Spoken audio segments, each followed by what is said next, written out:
Hello friends, आज के इस वीडियो में हम बात करेंगे कि जो है एसएसटी का क्रिटिज्म लेसन या फाइनल लेसन किस तरह से बनाया जाता है। इसमें जो है आपके एक मॉडल बनाया जाता है और इसमें जो है अलग से आपको फाइल दी जाती है जिसमें हमें रोल नंबर वगैरह लिखने होते हैं। आइए देखते हैं इस लेसन को किस तरह से बनाते हैं। सबसे पहले तो इसके सामान्य उद्देश्य लिखे जाएंगे जो कि 6 से 7 होते हैं। अगर आप चाहो तो इसको 10 पॉइंट भी इसके अंदर लिख सकते हो। और जो है उसके बाद हमारे यहाँ पर विशिष्ट उद्देश्य आते हैं। इनको 5 पार्ट्स में डिवाइड किया हुआ होता है। सबसे पहला होता है ज्ञानात्मक, जिसमें यानी कि वो क्या क्या इससे ज्ञान प्राप्त करते हैं। इसमें प्रत्यय स्मरण, प्रत्याभिज्ञान और परिभाषित जैसे शब्दों को उपयोग में लेकर के हम जो है अपने टीचिंग पॉइंट को इसमें ऐड कर सकते हैं। दूसरा आता है हमारा अवबोधात्मक। इसके अंदर जो है व्याख्या करेंगे, महत्व को समझेंगे और जो है इसके प्रकारों का वर्णन करेंगे। इस तरह के शब्दों को इसमें उपयोग में लेकर के हम अपने टॉपिक को एक्सप्लेन कर सकते हैं। फिर थर्ड आता है हमारे यहाँ पर ज्ञानोपयोगी। इसके अंदर जो है उच्च अध्ययन करेंगे या समझ विकसित करेंगे या दैनिक जीवन में उपयोग लेंगे जैसे शब्द इसमें यूज में लिए जाते हैं।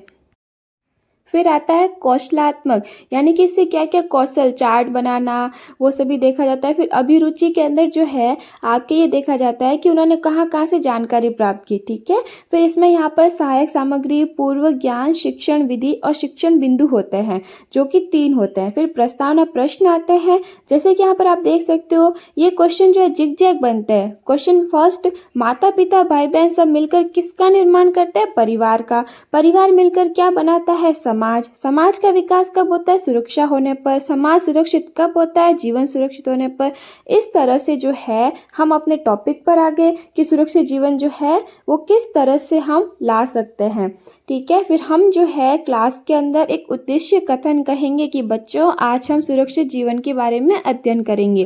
फिर इसके तीनों ही टीचिंग पॉइंट को अलग से शिक्षण बिंदु में लिखा जाएगा। छात्राध्यापक की क्रिया के अंदर विकासात्मक प्रश्न लिखे जाएंगे। फिर विद्यार्थी की क्रिया अलग होगी और श्याम पर सार को ब्लैक कलर के पन्ने पर लिख करके चिपकाया जाएगा। जो विकासात्मक प्रश्न होता है वो भी आपके जिग जैग ही बनते। यहाँ पर हमारा जो फर्स्ट टीचिंग पॉइंट है वो जल की महत्ता के बारे में है। इसके हमने 3 जिगजैग क्वेश्चन बनाए और उसके बाद छात्रा अध्यापिका का कथन लिखा। फिर हमने जो है सेकंड टीचिंग पॉइंट लिया पेड़ों का महत्व। इसके भी विकासात्मक प्रश्न बनाए। फॉर एग्जाम्पल फर्स्ट क्वेश्चन हमारा, मनुष्य जैसा दिखने वाला जानवर कौन सा है? बंदर। बंदर छलांग किस पर लगाता है? पेड़ों पर। तो इस तरह से हम जो है पेड़ों पर आ गए तो हमने क्वेश्चन किया कि पेड़ों का महत्व बताए। इस पर बच्चे जो है आंसर नहीं दे पाएंगे, यानी कि हमारे लिए समस्यात्मक हो गया। फिर हमने जो है इसका छात्र अध्यापिका का कथन लिखा कि वो किस तरह से हमारे लिए महत्वपूर्ण है, उनसे हमें क्या क्या चीज़ें प्राप्त होती है और किस तरह से जो है हम इनको यूज़ में लेते हैं। ठीक है। तो इसमें हमने देखा कि विद्यार्थी ध्यानपूर्वक सुन रहे हैं क्योंकि उनको इसके बारे में कुछ भी नॉलेज नहीं है और इसी का जो भी हमें मेन चीज़ें लगेगी उनको हम जो है ब्लैक कलर के पन्ने पर लिख करके इसमें चिपका देंगे और जब लेसन प्रेजेंट करेंगे तब हम जो इसको ब्लैक बोर्ड पर लिखेंगे। ठीक है। और इसके लिए एक मॉडल भी बनाया जाएगा। बीच बीच में उस मॉडल से जो है सारी चीज़ें समझाई जाएगी और जो आपका फाइनल लेसन होता है उसमें 2 चार्ट भी बनाए जाते हैं। लेकिन मैंने जो है इस एक ही लेसन में तीनों चीज़ों को कवर कर लिया है और चार्ट की इसमें मुझे ज़रूरत नहीं पड़ी।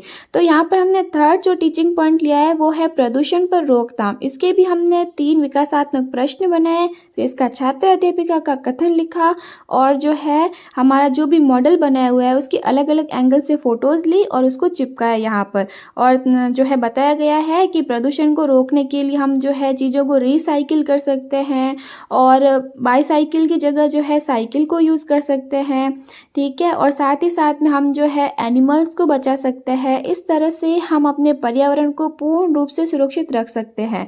और इसमें भी वही चीज़ें हैं कि जो भी हमें महत्वपूर्ण चीज़ें लगती है उनको हम जो है ब्लैक बोर्ड पर लिखेंगे, सारी चीज़ें यहाँ पर नहीं लिखी जाएगी। फिर हमारा आता है मूल्यांकन प्रश्न। इनको जो है ब्लैक बोर्ड पर नहीं लिखा जाता है। जब आप बीएड करते हो तब आपको जो है कहा जाता है एक रोलर बोर्ड लाने के लिए। उस रोलर बोर्ड पर आपको चौक से ये सारी चीज़ें लिखनी होती है और उसके बाद किसी भी बच्चे को आगे बुला करके इन सभी चीज़ों को जो है भरा जाता है। कि उनको कितना समझ में आया या कितना समझ में नहीं आया। और उसके बाद अंत में जो है आपके गृह कार्य दिया जाता है। तो ये जो गृह कार्य होता है वो हमारे ब्लैक बोर्ड के अंदर ही लिखा जाता है, इसीलिए हमने जो है यहाँ पर ब्लैक कलर के पन्ने पर लिख करके इसको चिपकाया है। लेसन प्रेजेंट करते समय जो हमें बहुत सारी बातों को ध्यान में रखना होता है, जैसे कि मार्कर को हाथ में नहीं रखना है, खुद के आंसर जो है खुद को ही नहीं देने हैं, और ऐसे क्वेश्चन बनाने हैं जो बच्चों को इजीली समझ में आ जाए, उनके आंसर